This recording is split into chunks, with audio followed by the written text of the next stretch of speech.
Hoppers is out in theaters on March the 6th, and I've got a lot of things I got to talk about because it's a great film. It's really funny, but it is so different from almost every other Pixar film that we've ever seen. It starts out with this great backstory that we get Mabel growing up, and basically her and her grandma have this spot at a pond with a beaver dam, and it's kind of this idyllic, perfect escape. It's a way of escaping how crazy the rest of Mabel's life is, how she feels kind of overwhelmed by the fact that she wants to protect nature and do all these things. And so we jump ahead to the point in her life where Mabel doesn't have her grandmother with her anymore, but she still feels very strongly, obviously, about the environment, animals, and this pond. And that's where Jerry comes in.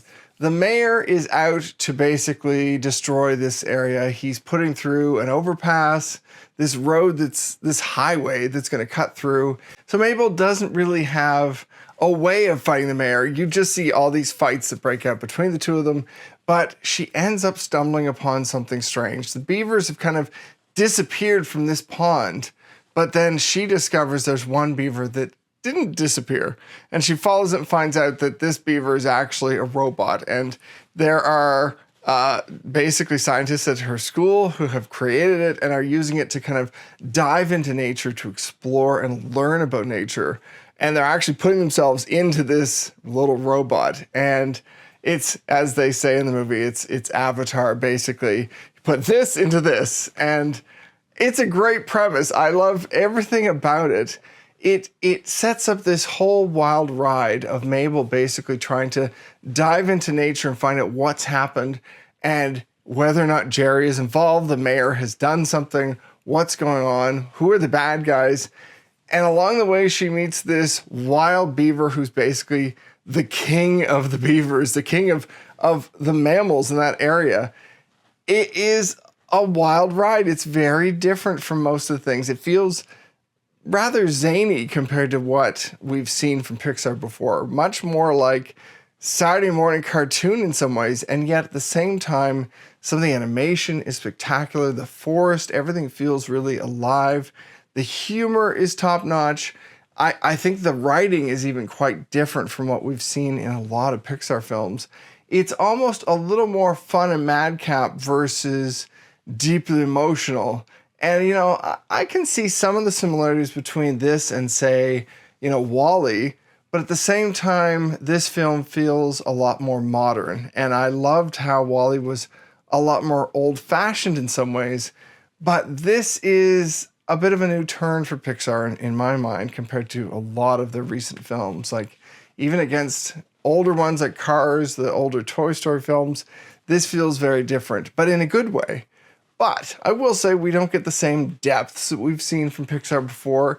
There are some great emotional arcs, and there's some, I would say for some people, tear-jerking moments that are more emotional for sure. But there's kind of a disconnect at times where we're pushed along through the story, and I would say I'd love to feel a deeper connection to some of it.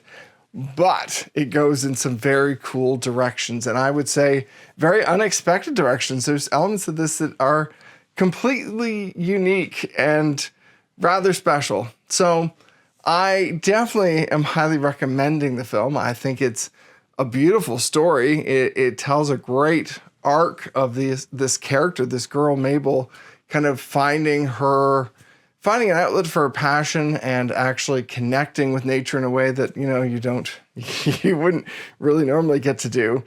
And at the same time, we've got some great voice acting performances.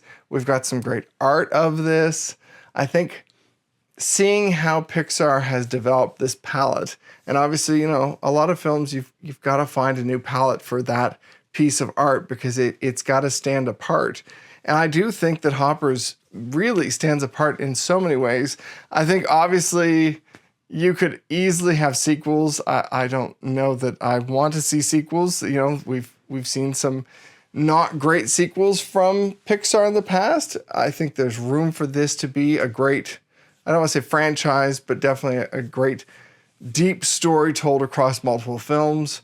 we'll see how that plays out, but I do think it's a great film. I think it could do very well with a wide range of audiences, whether you've got the little kids who are going to be laughing at, the hammy action at times. You've got something for teens, I think, to some degree, especially with the emotional connection and maybe more of the environmental story. And you've got something for the adults too. This is a great example of Pixar finding a new groove that, they don't always have to do the sequels.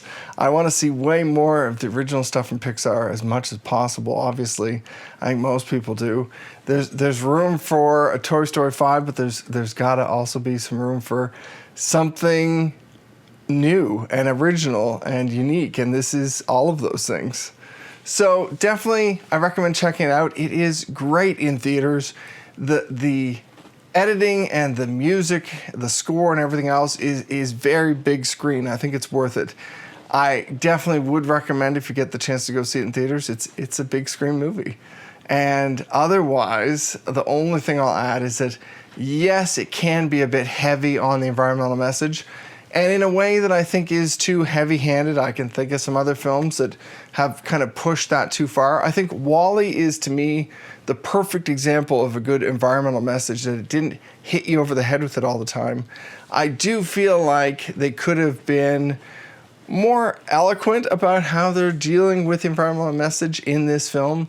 That would have been kind of nice, but at the same time, I think it's a really important message. That's something we really need to see more of, especially when we're seeing so many bad things happening to the environment, quite honestly.